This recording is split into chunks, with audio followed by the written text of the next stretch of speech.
Okay, our next guest is Jacky Eubanks and Chris Timberlake from Catawba County. And they're going to go through a plan or some of the overviews of the 321 Ecotech Development Plan.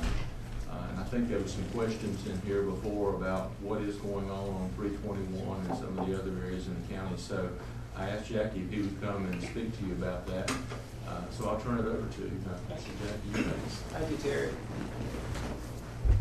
It's kind of hard to follow a sexy presentation on composite wing-swept jets and talk about some dull and boring maps. So thanks a whole lot, Terry. And then my second favorite line, I guess, after that chuckle is, I'm from the government and I'm here to help you. But I'm serious. I'm really here to help you. Unlike the federal government sometimes. I also like to, this whole notion of Future Economy Council, it just has a ring to it. It just sounds like kind of a daunting task, but what a challenge, what an opportunity, that you have a think tank of people in this room who have been there, done that, stumped their toes and had a nosebleed and willing to get up and try again. That's what it's all about.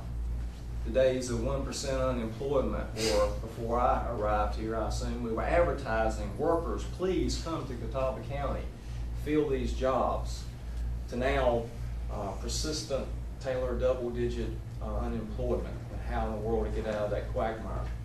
But what a task you have, but it seems like that this room has the right type of talent and gray matter to make it happen here. It gives one a sense of optimism. It's a place certainly to bring leaders together in a forum to generate new ideas, and that's what we're all about, is new ideas. I like to use acronyms a lot. Anybody like to play basketball? Nobody in here like basketball? This is ACC. Back in the day. Well, I like hoops too. H stands for hope. O for optimism. O for opportunity. P for persistency. And S for success. And let's talk a minute about persistency. 10 years, 20 years, get visionaire maybe to this point of decision or at a new crossroads. I worked in Kinston. That's where I spent most of my career in planning, on this newfangled notion of global transport. Birthed at UNC Chapel Hill. Maybe that's the problem. That's where it was kind of birthed at.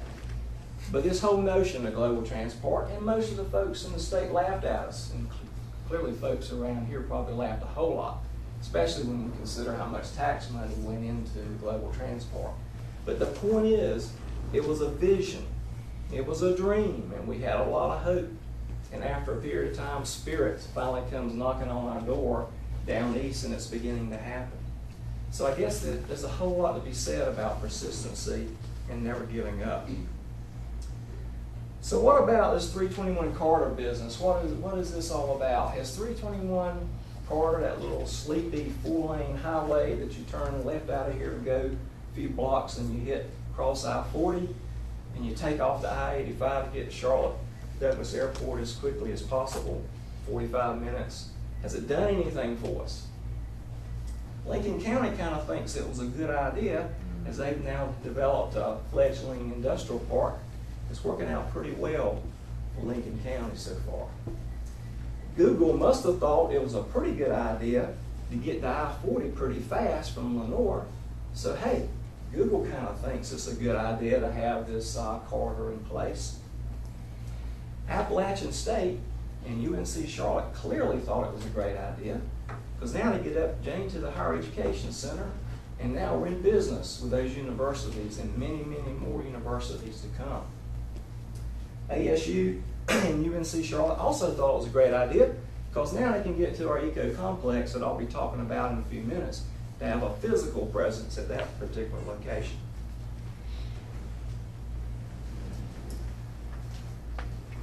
So I think the whole notion of what we're trying to accomplish here with this 321 corridor eco-tech plan is really to look at the success that's been built over the last 2 decades. looking at foresight, future forward, the 321 corridor plan that was prepared back in the 90s, our Startown small area plan, our eco-complex that we're in the midst of developing now. They take those plans with their goals and their recommendations and to dig down just a little deeper. Plans that sit on a shelf aren't worth very much, and that's one of the problems with planning. Sometimes we plan to death. Paralysis of analysis. But part of the challenge with what we're trying to do now with this particular plan is to dig down, to bore down, to drill down a little deeper. To try to take some of those recommendations, some of those goals, and put measurable outcomes, timelines, agreements in place, more flexible regulations, coordinated design guidelines, so that we can become more business friendly. So that when I stand up here and say, I'm from the government and I'm really here to help you, I can back it up. That's what it's about. The plan has several components: land use and community design, look at where we are now, what's working, what's not working, our transportation network, what can we do to build off of that 321 corridor for additional improvement in transportation, look at our community facilities, water, sewer, gas, electricity, broadband, networks, what can be done to improve those areas, look at cultural facilities, natural resources, and of course economic development is really what this is all about. If we don't accomplish anything in this planning process, if we can do something to benefit economic development, it is an absolute success. My throat is killing me. Okay, of course. We look at the first component, which is land use and community design. Obviously, we're in a process of starting from where we are now, taking an inventory, identifying existing land uses. What is the mix? What is the lay of the land? Going forward, proposed land uses. The problem with planning over the last 70 years, we have done more to segregate, segment, create sprawl than probably any other entity out there. We have not been our best friend, or the economy's best friend in some areas. It's the whole notion of bringing like uses, mixed uses together. Design can cover up a multitude of sins. So it's the idea of what can we do to maximize the use of the real estate. It's to identify opportunity sites, how to bring industry into your business. So look at our design standards, our regulations, to try to provide increased flexibility, options, and choices. You don't hear the government say that much, do you? Now to the dull and boring maps. This is a work in progress. What we're doing now in the plan, we will certainly identify that inventory of existing land. A lot of folks are concerned about industry and businesses just really taking up all of our farmland. Well, all the green is open space and farmland. The way it looks to me, I don't think we've really jeopardized farming. Thank you. Appreciate that. But obviously we need a mix. We need a balance of agritourism, of agricultural, supporting farmland preservation. At the same time, obviously, being able to develop economic opportunities. We're looking very closely at transportation.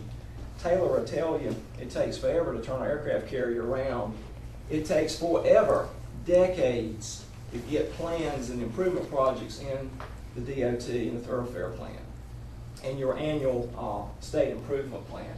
So we look at the inventory of the 20-year history of what we've been planning to do, and we look forward to 2035 with our first long-range comprehensive transportation plan to look at the things that we really need to do in this particular corridor, which will aid economic development and industry development.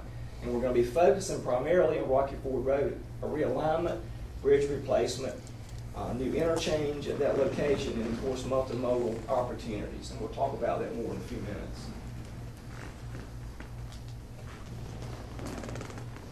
Target is located on Highway 10 just off of 321. You go into Rocky Ford Road, which is our eco-complex, talk a little bit more about that in a few minutes. And then you come into this nightmare, which is the existing Rocky Ford Road. 2 bridges, You need almost a four-wheel drive to navigate that. There is no interchange at Rocky Ford today. The proposal is to give us a secondary outlet, not only the 10321, which is north of here, but about 1.6 miles to the south, this Rocky Ford interchange. In other words, the plan, the vision is to create a new interchange here, to straighten the road out, to create just one bridge versus two, all for the purpose of moving transportation and equipment, supplies much more efficiently throughout this entire area of the corridor, opening up more economic and development opportunities along there. It's not in the plan, it is in the plan now, the long-range plan, we just got it in there a few months ago. It's not on the schedule, obviously, for construction or right-of-way acquisition. The developers who control the four quadrants of this interchange, future interchange, are willing to donate the land for the right-of-way. So we're a long way towards overcoming one of the barriers that prevent you many times from developing four-lane highways. So we're moving forward with this, and this is part of the plan, a big focus of the transportation program. I said at the very onset, economic development and opportunities is really what we're all about. The secondary thing is, what are we going to do about providing water, sewer, electric, gas, broadband infrastructure in the most efficient manner that we possibly can? It is a task, it is a challenge, and the business community can have a whole lot of say-so on how this works out. In relationship to, we have a lot of entities, Hickory, Maiden, Newton, and Catawba County, all providing water and sewer in this particular region. The bottom line is, let's make sure we don't have a train wreck so that these lines are like spaghetti and overlap each other. Let's maximize the public's use of the funds, and let's put the water and sewer where it needs to be in harmony with each other. So that's what this is all about, trying to work through agreements and understandings and growth boundaries so that everybody knows the rules of the game and everybody knows who's supplying who with what. So we look at our existing community facilities map, and that's what that's all about. Did I mention spaghetti? A lot of lines, water lines, sewer lines, all through here. So we want to make sure that these jurisdictions are working in harmony with each other so that when we get another apple, another target on the hook, we don't lose them because of internal turf wars.